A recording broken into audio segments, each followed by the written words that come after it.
This video is supported by Central Oregon Radio, Central Oregon's #1 internet station. Well, hello everyone. This is Ranger Rob, and welcome to the Ranger Rob Country Living Podcast. We've got a full house today, and this is very exciting because we have a guest from Canada today. So before we get going, though, guys, I want to make sure I get everybody introduced because I always find out I forget someone along the line. So we got to start with our host really quick, just to make sure that you guys recognize John and Debbie down below with the Hobby Pig Farm Homestead. And then we have Amy from DragonFly Farms. And last but not least, our guest from Canada is, I'm going to say your name wrong. I know it. Anyway, she's from, the ranch is called Cottonwood Ranch. I'm going to try this, Raquel. Yes, right? Perfect. Raquel. I don't know why I want to say it differently.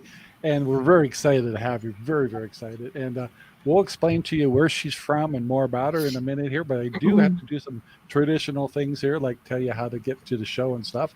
So this is a podcast, which we also have an audio version.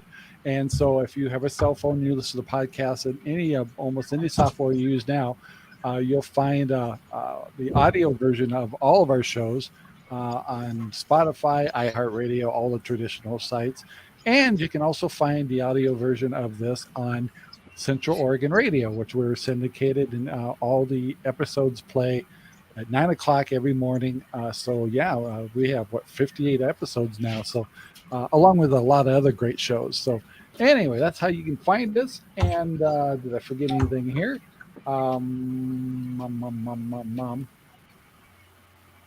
Last but not least, I always forget to tell you this is we run into a lot of homesteads and a lot of new homesteaders and stuff like that. And we want to let you know that this is a platform that's designed to help each other. So we want to make sure that you know you're invited. The best thing to do is IM us and let us know you're interested in being on the show. We'll probably talk to you individually a little bit to get to know you a little bit. Unlike Cottonwood here, we just invited her and she's like, "Who are you people?" Anyway, so You're nice the to weird have her. ones down south. We're trying real hard to reach out, and so so we're kind of acting like stalkers here a little bit. So we've been kind of reaching out to more of back east, and then we ended up going to Canada. It's like this was a great opportunity to meet some folks from Canada. So we're going to be reaching out. We're going to come find you. And hopefully we can get you on the show and you guys can tell us all about your homesteads and ranches and all that stuff. So let's get right to our guest. And you're from what part of Canada? So the province is Manitoba, which is basically in the middle of Canada. And I am in the southern portion of it. And I would say I'm almost right in the middle of the bottom portion. So... She thought she was above Montana, but she was fibbing. No, it's North Dakota. North Dakota. And of course, I had to kind of like, is North Dakota next to Montana?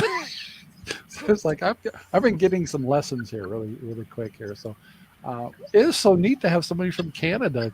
It'll be interesting to find out some of the difference about our regions and even some of the rules and regulations we might hear about. So.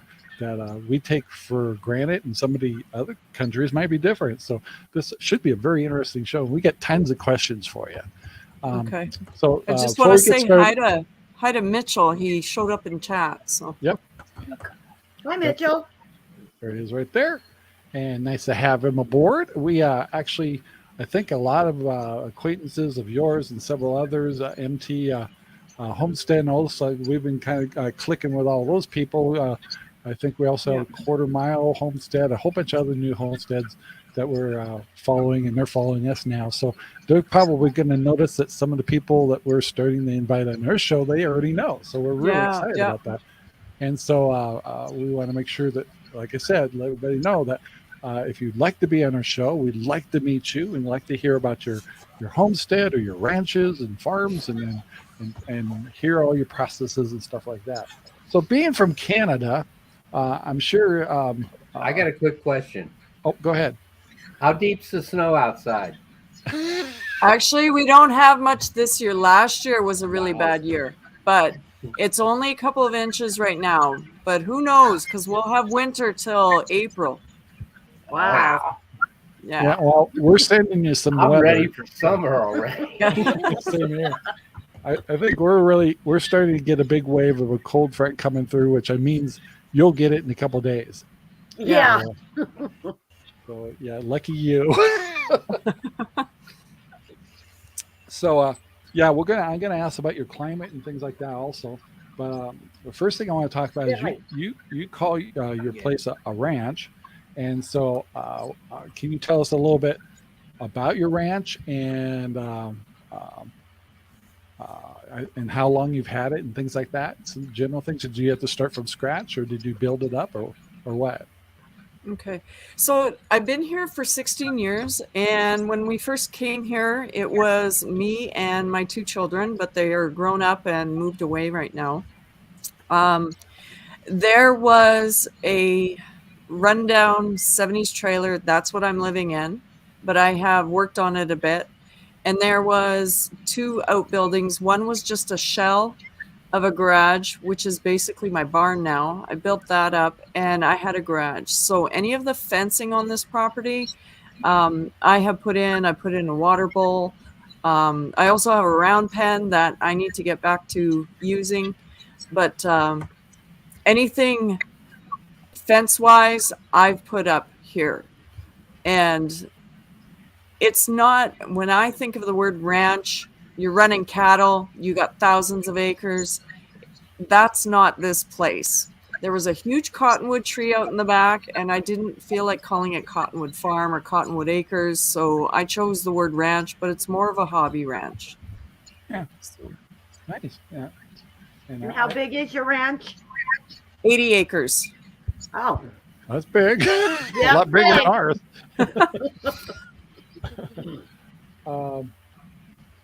And guys, one thing we always talk about on our show and stuff like that, and Victoria's here, by the way, is a homestead can be a half acre, quarter acre, all the way to whatever size you want it to be. It's amazing what you can do productivity wise on any size of property. It all depends on your skills. It depends on your region. Depends on all kinds of things like that. But I think we're all agreed that we're all kind of trying to be as self-sufficient as possible. But we also do a lot of this for fun too. That's where the hobby farms come in. And so, like John and Debbie, you crazy hobby people. So, yeah. So that's a lot of land to take care of for. Without having a big old family there to do maintain that 80 acres, I imagine. Yes. Most of it is horse pasture. Is it? Wow. And I Nice. do have 10 to 12 acres of my own hay, but I do get help with that. My dad still travels. We live about 3 hours apart, but he will travel in the summer to come help me with hay time. So. So you cut your own hay too? Yes, but he usually does that. And then when the baling comes around, he's here baling it while I'm collecting and stacking it. Wow. So. We lost Amy for a minute. Yeah, we did. The kid's in trouble. Let's see. So, you're actually, I caught a little bit of it, and we had a general talk before we started the show, but you're saying you're having or having issues or improving the quality of the hay you have now or getting? Well, the pastures are what is my problem. When I started getting horses, when I first moved here, I started collecting them like I was getting every color of horse. And I wasn't really thinking that I don't have enough fenced in right now. And if it is a year of drought, I have very sandy land. And I didn't have enough grass to sustain all the horses that I had. So my father ended up taking, I have a stud and some mares, and he took them to his farm. But my plan is to get more of my acreage fenced so that I can bring them home this next summer.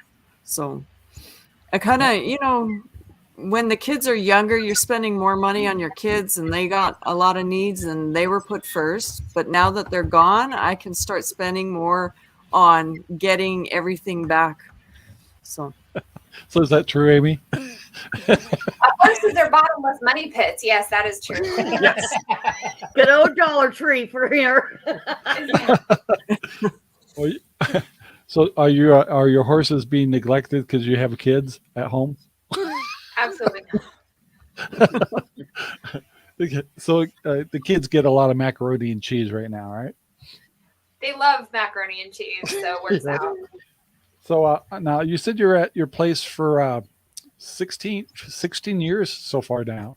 Yes. So I got to ask is, I know all of us here have plans for our homesteads and what we're doing. So what are some of the big things or your big goals that you have for your ranch of growth or just getting stable, or I heard of fencing. What kind of things are you working on?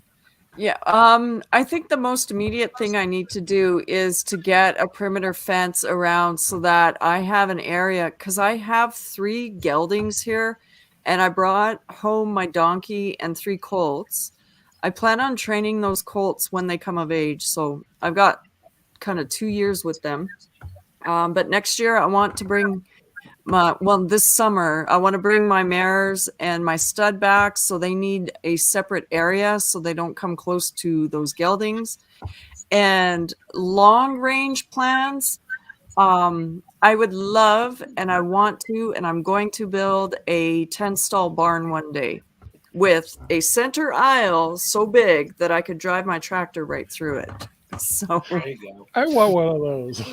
I don't know how it's going to get done. I did talk to the person I bought hay from this summer, and he's a builder, and he told me a pole barn would cost around 20 grand for what I want. Yeah. And I'm assuming that's just the skeleton of it. It's not the floors put in or anything, that would be separate. But I was thinking, now that I've heard that, it's doable. And then I could just build my stalls a little bit at a time as I want. So we've got Glacier Shark that's Outdoors about here, right. and also Jack's here, by the way. Go ahead, John. I said that's about right for the price. Yeah, it's about the same Yeah. here. I got a quote for something here, and it was a little bit smaller than what she wanted. And I think I was like 14,000. It was like, ow! I got so many toys I want to buy. And That's Well, why we ideally- opted for the carport. ideally, I would like to have the center being twice as high so that if I wanted to, one day I can abandon the trailer that I'm living in and build a home right above the barn. Oh, a good lot idea. of people do that. Yeah. My granddaughter's talking about buying a place that's already set up like that. Yeah. Instead of having the house, have the barn and the house together. Yeah, I would love that. It's just me. It would be me and the dogs living upstairs. Yeah. So And we'd have the What else do natural you horse. need, right? Well, we'd have the heat from the horses coming and heating our floor, right? there you Yeah. go. So- I see John from Small Town Tourist is here too. So welcome to the show. So besides the horses, what other kind of animals are you raising on your ranch? I have 8 red bone coonhounds, and I have another dog that is a German short-haired pointer cross. There's 3 cats in the house, and the barnyard animals are, I have 2 potbelly pigs, but they're pretty much pets. One is coming up 16 years old this summer. Wow. And I've got 2 geese, 4 ducks, and a bunch of chickens. So I You got used to have porcupines. more. Sounds Oh, yeah. Sounds like you got porcupines too, huh? Yeah, I had an issue with the dogs do not let critters walk around my yard. So if they come in my yard, they're going to be gone. So do you have chickens by any chance? Chickens, yes. And your pointer didn't bother them? No, when I first moved in here, I had a fox den maybe, I don't know, 200 feet from my house, because my house is backed up to a wooded area, and that kind of shelters where all my animals are. But a fox was stealing my chickens. They would kill ducks anytime I tried to have them. So I got, this is when the kids were still at home. And I told them we are digging a trench. And I built it's a 20 by 35 chicken run, but we dug it a foot into the ground. So I didn't use chicken wire. I used stucco mesh. We dug it straight in and we buried 1 foot of it into the ground. And I have it 8 foot tall because, 4 feet, you'd have to clip wings, and I wasn't interested in doing that. If I have it at 8 feet, the chickens don't try to fly out of it. The only thing I have to worry about is, I know when we were building that, I was throwing a hammer at a hawk was dive bombing me, but they get taken very little by hawks and things like that. I do have raccoons come in and they will crawl over the fence. I did lose 1 or 2 this summer, but my dogs treed it the next day and he was gone. So I don't know the region, the weather so much in your region that well as far as, but do you guys have any problems with lynx or bobcats? They could be in the area. I know that my neighbor has a trail cam and they caught a cougar on it. I've never seen them come close to the yard, but my dogs also don't let anybody come in the yard. Because when I first moved here, I was sitting in the living room looking outside the window because I got pine trees right in what you would call the lawn area. And I had, it was 5 or 6 coyotes come single file right up to the house. So the person I had got this place from wasn't here very much because they were an older couple and he had kidney failure. So they were always going into the major city. So this place was it felt like it was almost abandoned. They were living here, but they were rarely living here. And there's a bird feeder 10 feet from the house. The deer would come up to. I used to sit with the lights off in my house and just stare out the window because the deer were right next to the house.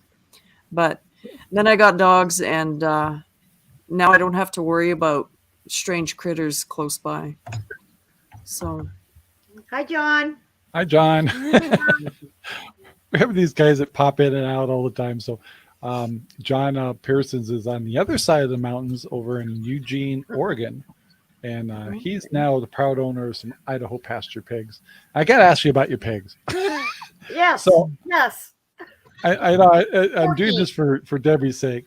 So she looked at your Facebook, I think it was, and she goes, "Those pigs are gigantic." And I didn't get a chance to go back and see the pictures of the pigs, but I went to look for it again and I can't find them. In the picture, either it was a really close up shot, and it looked like your pigs were just enormously big.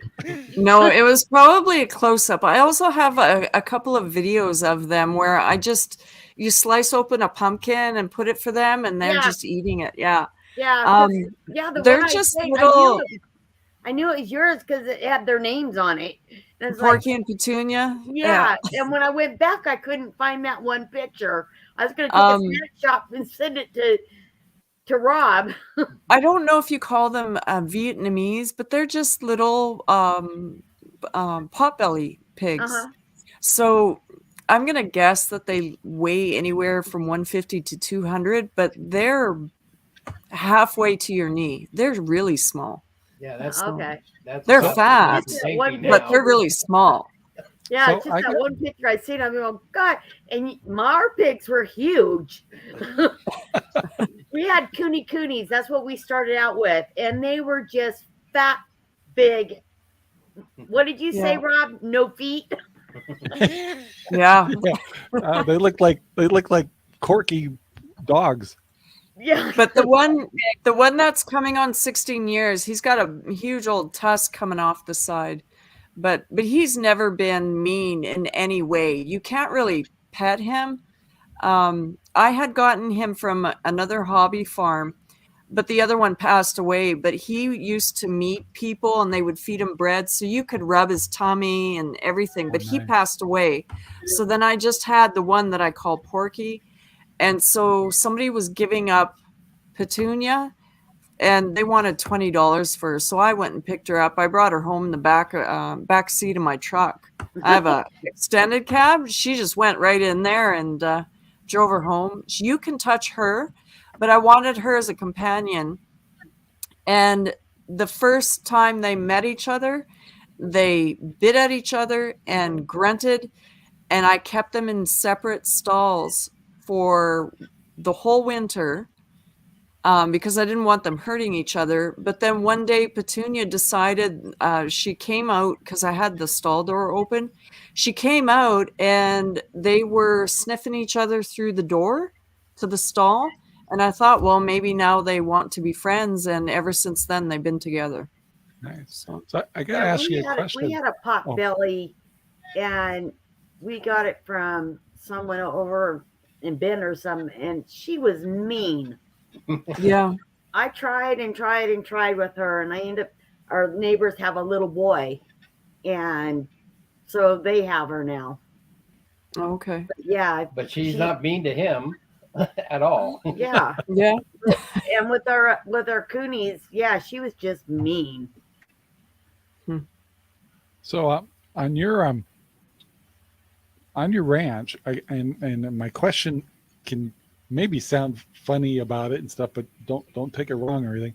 But I get the impression, you being a hobby farm, that do you raise your animals for enjoyment and personal enjoyment, or do you do any processing of any animals at all? I haven't had to yet. I know that in the coming years that I'm going to start keeping my own chickens, but here's the reason why. My dad does all of that. So I grew up on a cattle farm. Mm-hmm. I never pay for beef. It'll be the odd occasion that I'll have to go buy hamburger meat, but everything's free for me. And so are the chickens. And so when it's time to take care of the chickens, I might go and visit them. I may not. My son is a lot better at it than I am. But we've already got plans to get a, I don't know, what do you call the thing that takes the feathers off? Like we plan on a plucker. A plucker. A plucker. Because my dad has the old style with the, I don't know how to describe it. It rotates, but it's not a cylinder. It's a drum. Right. Yeah. It's so old. And I thought, well, let's get a new one when it's my turn to do it. But every year my dad says, I'm never doing it again. Every year he goes and gets more chickens. So I haven't had to do it yet, but I have the land that I could do, like Joel Salatin, the chicken tractors. I could very easily do that here. So yeah. I would just have to worry about my dogs, but I could do a temporary or a solar electric fence around them to keep them away. Yeah, so. You could, like we use the Premier fencing. If you're doing a chicken tractor, you could just kind of move that Premier fencing along with the chicken tractor. Yeah. And it's not all my dogs that I have to worry about, but some of them. I remember I made the accident of I didn't lock the chicken coop when I went to feed them, and the wind came from the opposite way because I got doors on both sides of it. One goes to the chicken run and the other is my entrance. So the wind blew the door open, and I had about 3 or 4 dogs in the chicken coop, and I was scrambling and screaming. There was nothing but feathers flying everywhere. I guess they were going after them, but they didn't do any damage. I got them out except for one pass that day. So, but I learned my lesson, and I put a hook on the door on the inside. So as soon as I come in, I lock the door so they can't poke their noses in. So. Yeah, my pointer did that too. Yeah, no, my pointer he's the closest thing to being another human on the farm here. He'll ride in the cab of the truck with me. I can take him anywhere. If I tell him not to do something or go lay down, he listens. He's older than everybody else as well, I guess. But he just understands more of my commands than anybody, and he's never hurt a chicken. So, and it's funny because they're bird dogs, right? Exactly, but he's a cross. The other half of him is I don't know if it's Prince or King, Charles Cavalier Spaniel. So He's got more of the spaniel in. I'm working on it. That's interesting. I'll get a block. What kind of customers you have on your comments? I know I just blocked it, but somehow played a little game with me and bypassed it. So I'll get him. Give me time, guys. Give me time. I'll get him. So You got 69 minutes. that's right. If I can't get him now, he'll be gone in an hour. On your place, do you do much gardening, or are you really into gardening, or is that something you kind of do? So when I started doing a garden, and maybe it was a couple years into being here, I moved it from different places. My original garden is now where my colts are standing. And then I just did the traditional garden. You plant them in a row and the weeds come and you till between rows. I got tired of that. And through watching YouTube, I decided as I'm getting older, it's going to get harder to do things. And right now I made it 48 by 48. Just because of the fence posts and the rails being that long. But I've got 20 no-dig beds. And in between it, I will put down wood chips, except I go and get the pine shavings that they throw in barns. I put those down because we don't have any chip drops out here or anything like that. And for me to go travel to pick it up is going to cost the same as going to the store and buying a $5 bale. So that's what I do in between the rows. I've cut down on my weeds. But right now I'm battling grasshoppers every year. So interesting. So I got a kick out. I want to make sure and kind of let you know how I also met all the folks that you had on your podcast the other day. Is they had a very interesting podcast the other day, and you put it on, and you were talking about growing your YouTube channel or just growing your platforms. Yeah. Especially being kind of new to it and how frustrating it was. So it was a really good show. So I want to make sure people go to Cottonwood Ranch and you go check out her YouTube channel. And by the way, your links to your YouTube channel and her Facebook are in our description. Anyway, the last podcast they did was pretty interesting because there was all kinds of really good advice for people trying to grow their channels. And I was sitting there typing like crazy trying to throw advice up there too. And they had some really good speakers on there. And she wouldn't invite me on her show, but so yeah, the link was posted up top. I just typed like crazy. Anyway, I was I didn't want to scare them off. I was like, oh, got this crazy American on here. It was just interesting. So they had a really good discussion about ideas and for growing your channel. And so I want to make sure and send people to your channel to go see that show. And you guys were really super nice to me on there. I was on there almost the whole show. So one of the guests on there would bring up all kinds of great little areas that could help grow channels and ideas and stuff. So that's one of the things is one of our goals here is we're not a giant channel, but we're kind of in the middle. And so I want to be a channel like, and I talked about that on her is like Morgan. He's a giant channel. He's got a Goatshaw farm. And once we connected with him, he treated us like normal and had us on the show. He was on our podcast. He was a wonderful guest. Wasn't uppity or any that kind of stuff. And he's one of the larger channels that a lot of times I can't get larger channels to come visit us because it's just they're busy or they're getting too much or whatever. But anyway, so I want to make sure that this channel, along with I hope everybody else that has channels, whether you're a small channel or big channel, that we share the wealth and help each other. So this is one of the reasons why we want to make sure and meet people like the Cottonwood Ranch. We want MT Homestead. There's some other ones we've recently met.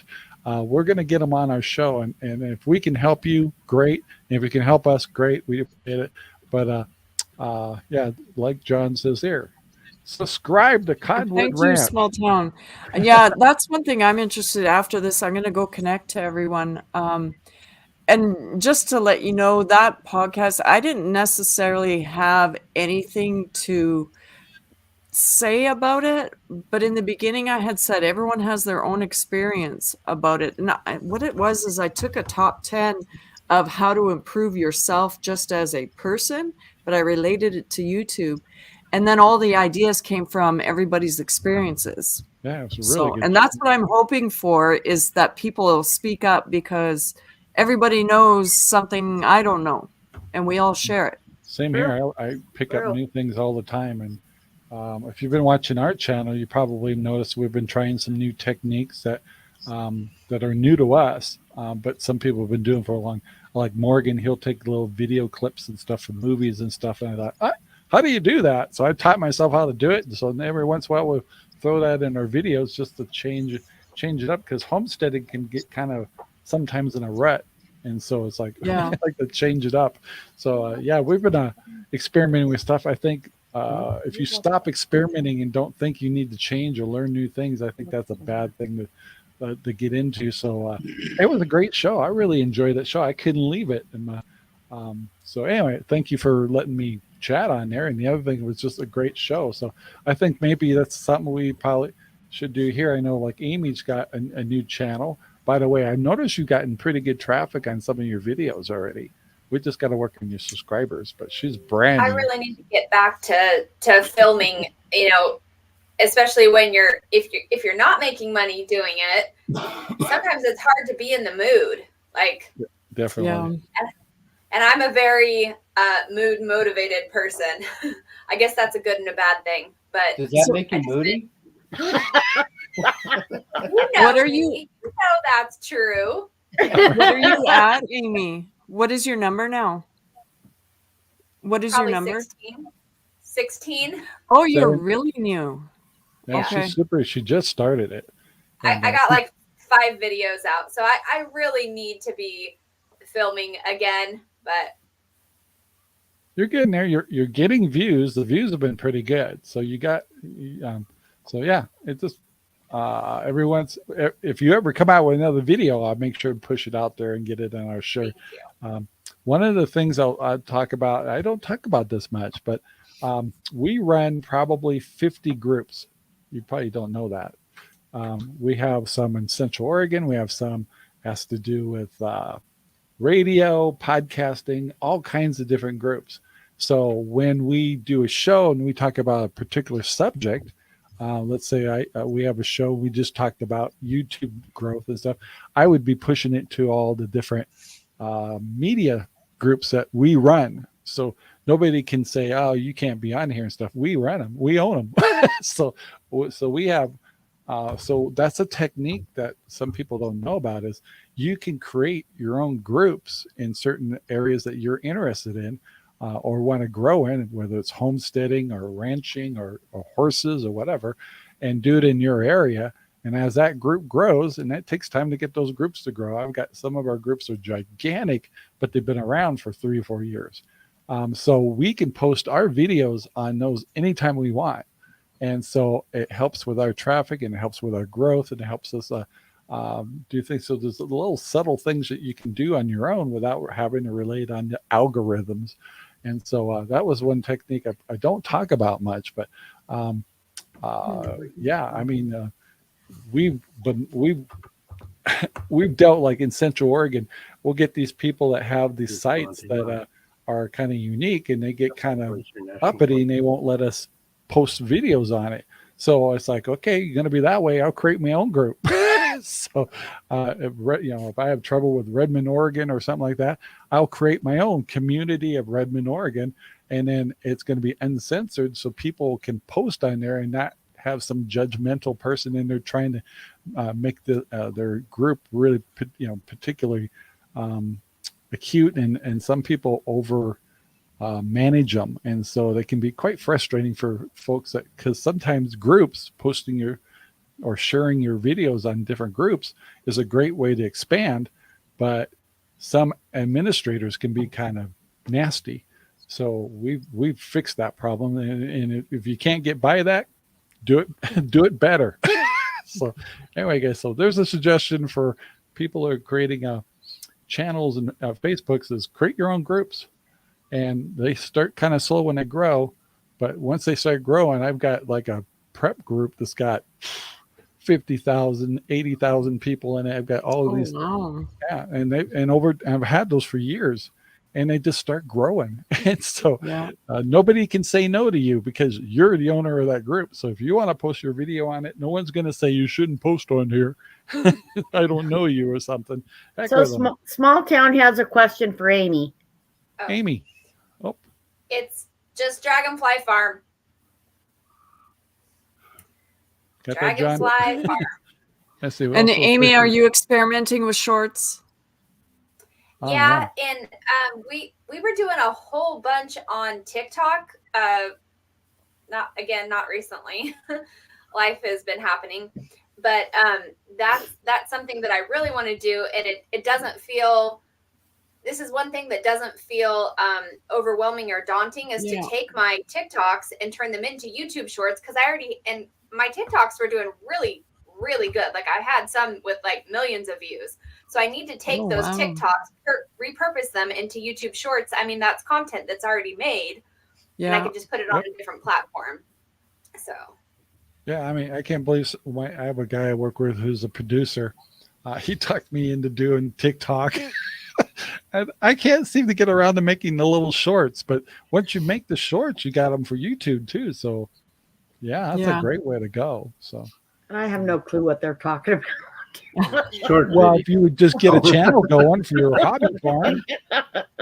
It's the things you watch all the time. That's not me. Because I got I don't have anywhere near 1 million views, but I got 25K views on a video that was my dogs running, because I put it to the music of a song called Run. Yeah. And I ended up with 80 subscribers just from that one little short.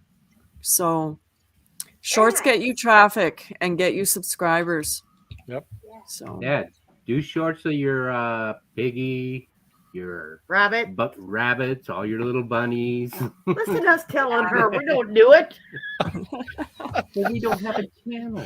But every time I see a show like that, I just know the frustration of trying to get past the milestone with your subs and stuff like that. And there's dozens and dozens of different techniques out there, not only with producing your videos, but also what you could do to grow your channel and stuff like that.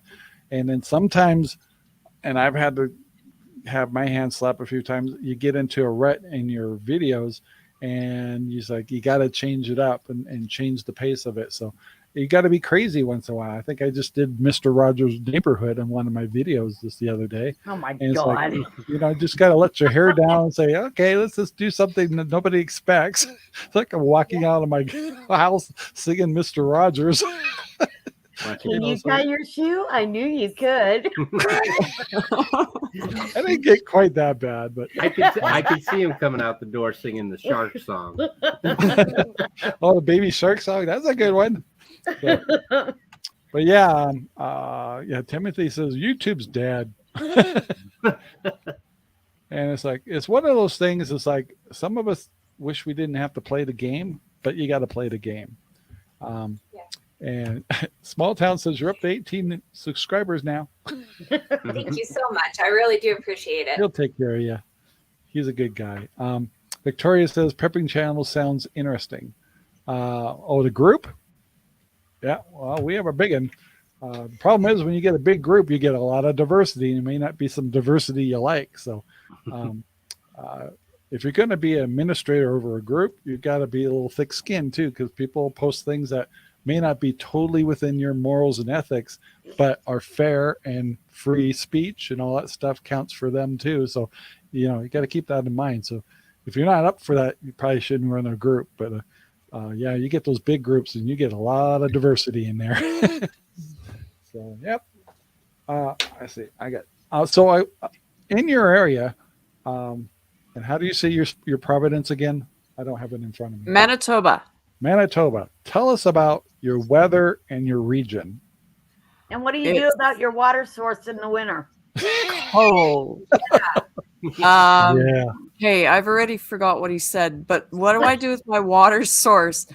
So I have my own well, and apparently I'm on above an aquifer, so we have really good water here.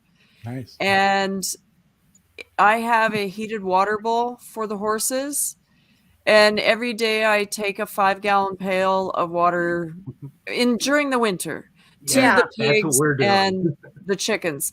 Well, just because the barn isn't right next to the bowl, but in the summer I will just run a garden hose down there. So when I turn the pump on, I can fill the duck ponds and stuff. But for the winter, the ducks don't get a pond to swim in. But when I come back every day to the chicken coop, they have already thrown all the water out of the bowl. So the chickens run to go get some water before the ducks play with it. But yeah, winters are winters are very cold. Sometimes a week we'll have minus 40. Jeez. That's just normal.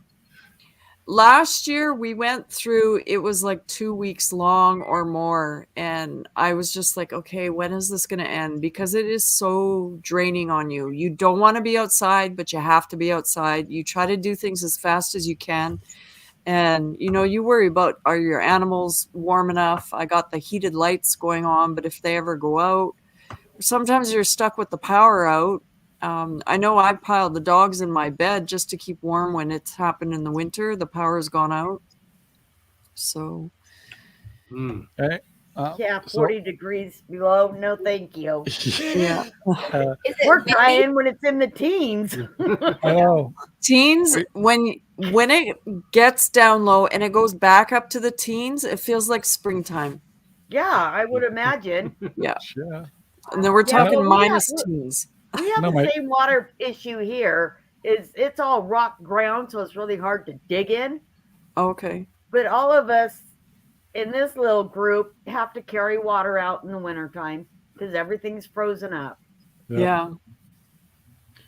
And I'm too cheap to have someone come in and make a little ditch all the way out to my farther property. Yeah, so I wouldn't have that problem. Oh my gosh. Rob, he was online looking at one of the ditch diggers. You can rent them in town, by the way. 18 inches. Yeah. All the way out. Yeah, I think we might have to go in together on that because I'm getting tired of doing wheelbarrows of 5-gallon buckets. Right? Yeah. Well, one of those mini backhoes, I know when I first moved here, we redug like for the water bowl and all that how many years ago that was. But for a day, it cost me $200. Ow. That's about what it is here. So, Yeah. But I think that's cheap because my dad was on that. And he was like a kid playing with a toy. And he dug a line and then he dug all the water lines in and redid it to the house. And then he dug a line we threw a hydro out to the barn because it was just a shell. And we built a chicken coop on the one side of it. And I put 2 box stalls inside. Yeah, things were cheaper back then, I guess. Well, if I get Rob and John and Dustin and my brother Mike on that thing, I won't have any water out there still. Oh, come on. They just want to play. It's like, good night, Mitchell. Yeah, I know I tend to like borrow a trailer and say, yeah, we're going to use it to take this out of the garage and stuff, and I borrow it and it sits in the house. And I know I borrowed John and Debbie's trailer to move some stuff out of our shop. It never happened. It's like, what is going on? It's like, Sherry and I, how can we be so busy? I mean, you got all these projects and it's like, you really have good intentions to do them. And then it seems like, I don't know. Well, I've got it ready to take back over to you. So I can sit in my driveway. Yeah, I can sit in your driveway for another couple weeks. Yeah. You can use our place as a parking lot anytime you want. I want to tell you one thing that's been really frustrating. I want to talk about this because people know that we do caregiving. So we take care of Sherry's mom. And so this is a winter issue that's really been kind of frustrating is between the fact of everybody's catching colds and getting sick, right? So we're staying clear of her mother because she's like 84, and the last thing they need over in the assisted living is someone coming over there and getting everybody sick. So we've had to stay away. So we try to call and stuff like that. But we're having the trouble with this time of year of not only that, Sherry, and that's where Sherry is tonight, is over at her mom's. But between that and then the assisted living people had to lock down the assisted living because they were having trouble with some kind of respiratory virus type thing over there, and so they locked down all these seniors, and of course they're all just recovering, getting past the COVID stuff. And so the point of the whole story is we're not getting out to her mom to visit her as much, and so she's getting lonely. And so she, there's a lot of people around anymore that visit her anymore because they're just not around anymore, if you know what I mean. So it's been kind of frustrating for us in the winter. We're dealing with our problems here in the homestead, but at the same time, Sherry and us are going through the heartbreaking problems of making sure that her mom's not getting lonely. We try to bring her over when we can, but the roads and the ice and the weather, all this stuff has been frustrating. So homesteads are more than just animals sometimes, people. I mean, we got families to take care of and stuff like that. I know, Amy, you've had a sick little girl that scared the heck out of you. Yeah, that respiratory virus, it hits the little ones, and little kids are such terrible patients as is. Yeah, Lord knows what's going up in Canada. I don't know what the regulations are, if they've backed off like we have down here, where you can actually have a life without a mask on all the time.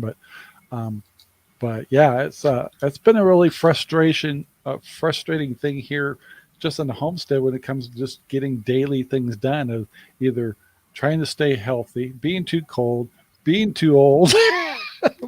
Sherry and I can't do the things we used to do, and then trying to find tooling and equipment to help make some of these chores easier, like carrying water, getting spigots out to farther in the property. But all it takes is money, just money.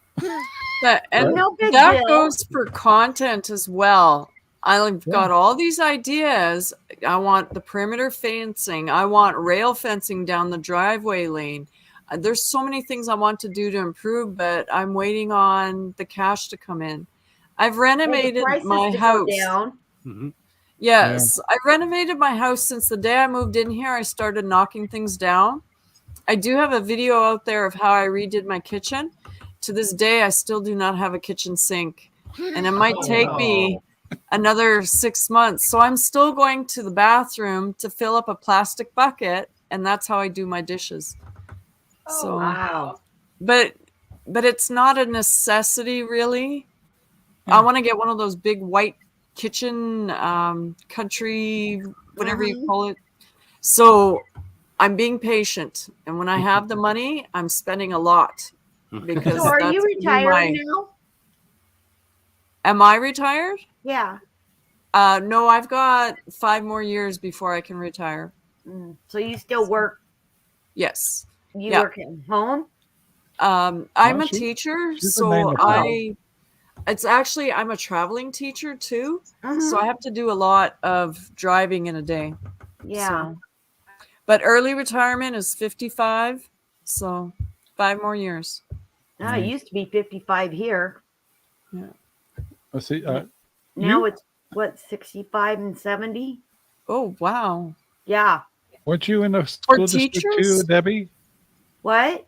You're in the school district, weren't you? No. You retired from what? I created pacemakers and designed pacemakers and defibs. Yeah, Sherry. Now she's in the school district too over here, but she does accounting. So whole different world for.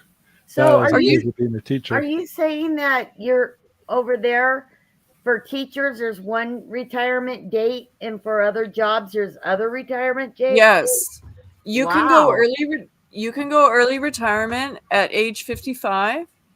and we pay into our retirement. It can start. If I waited until I was 60 or 65, I would get more money. But I got to balance whether, like, if I waited till 60 or 65, my question is, how burnt out am I going to be? Exactly. And how healthy am I ones going to be 70. at that point? Like, because I've seen friends who retired at 55 and they had maybe 2 or 3 years in retirement before they got sick. And then within 5 years, they were gone. Yep. And Yeah. so, Well, yeah. Yeah, because I think the next generation after us, they're trying to raise it 70? to 70. Yeah. Wow. yeah. So we're going to have a bunch of people working until 70 that can't really do the job anymore. So Nuts. general retirement used to be 65, and our government put it to 67 because People you are know. living longer. Yeah. Is it that or they needed more money? I don't know. All of the above, I think. Yeah. But I couldn't imagine being a 65-year-old teacher. And have patience with those kids the way they're raised nowadays? No, thank you. My hearing is going. I'm not even 50 yet, and my hearing is going. So I probably have them all hung up on the wall. Don't knock. So I promised in the last show that I'd talk a little bit about Christmas traditions, and I actually threw that at Raquel. Did I say that right? Yes. yeah. I threw that at Raquel, and she had a wonderful answer. But I'm going to start with the two below so we can get the feeling for this guy. I only got about 8 minutes left. What are some of the Christmas traditions that you do, Aimee, and your family with your young girls? We have a countdown to Christmas, not really Advent, but I should do a video about it. Yes, you There should. you go. Yes. It's a ribbon with this poem about how you eat a piece of candy each day, and when you get to the bottom, there's a bigger candy, and then you know that Santa's coming. And my mother-in-law actually has done this with my husband since he was a kid.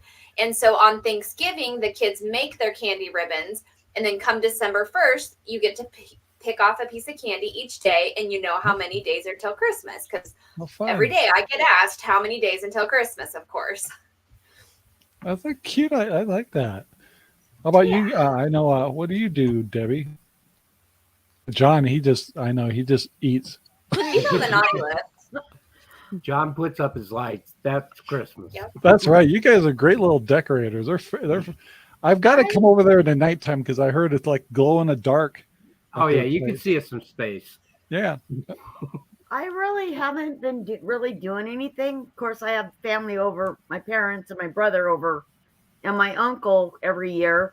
But when I was closer to the grandkids, when they were a lot smaller, we all got new pajamas and watched movies. Yeah. But other than that, I really didn't. Yeah, that's not me. And the way this conversation started is last week you guys realized I'm a real ball humbug. No way. Are you kidding? I did not know. So I promised everybody that on the next show we talk a little bit about some of our Christmas traditions and stuff. But when I asked Raquel about hers, it was a very interesting answer. So I'm going to give the floor to her and let us know a little bit what you guys do for Christmas at your place. Okay, so what I told him is that we do 2 Christmases, and English Christmas, December 25th is normal. Like on Christmas Eve, I get together with my parents, we have a meal, gifts. So it's just like everybody else's Christmas. But then I explained to him that I also celebrate Ukrainian Christmas. And a lot of people don't understand why it's on Christmas Eve is on January 6th. And it is because we all used to follow, like, I don't know how many hundreds of years ago, but the Julian calendar. And when they switched to the Gregorian calendar, it changed the date of Christmas.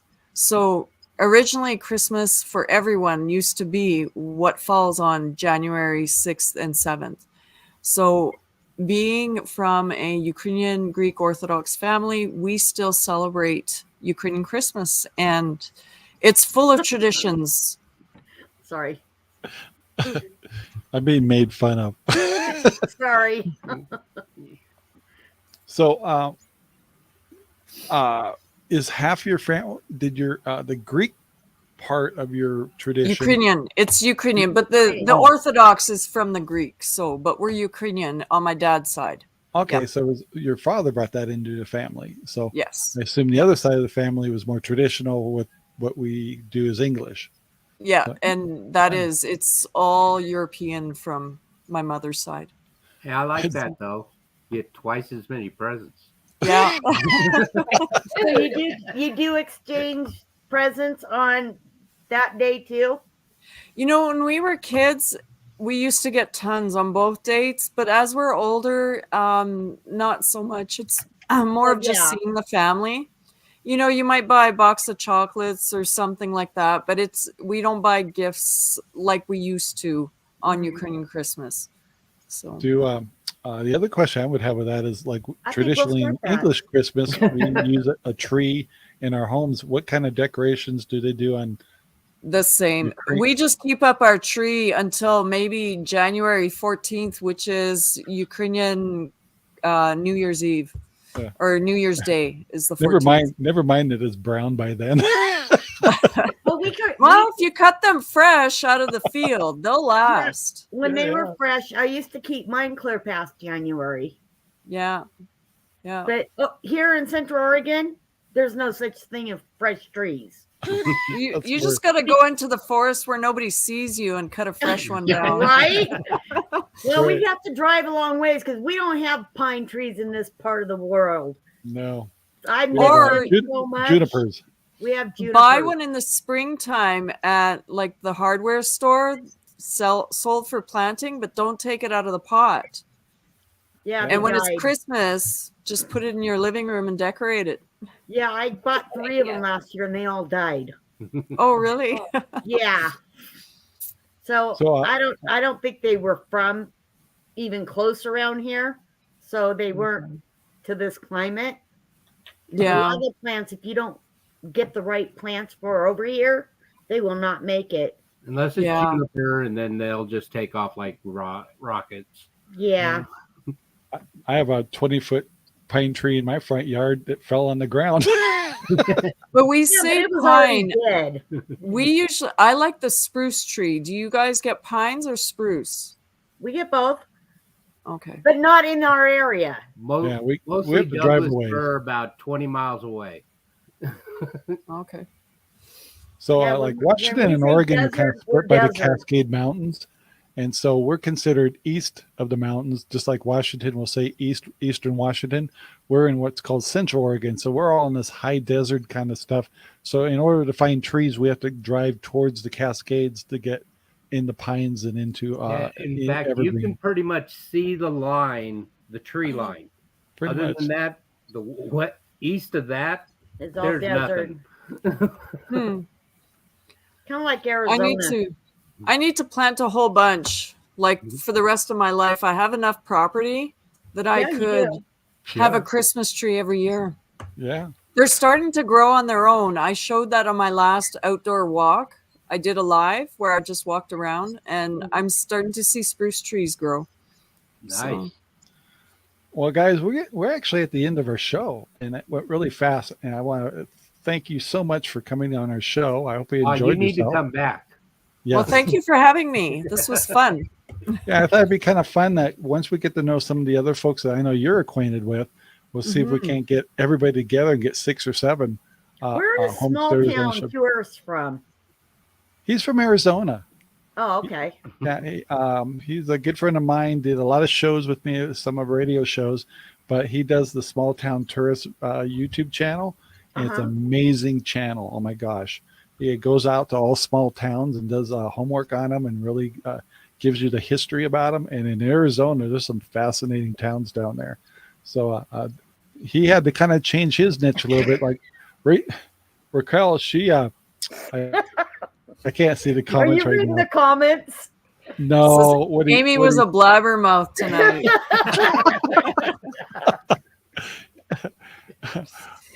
Yeah, anyway, Well, you check be out quiet, Small Town Abe. Tourism. And yeah, you have been kind of quiet today. I guess we didn't ask enough course questions.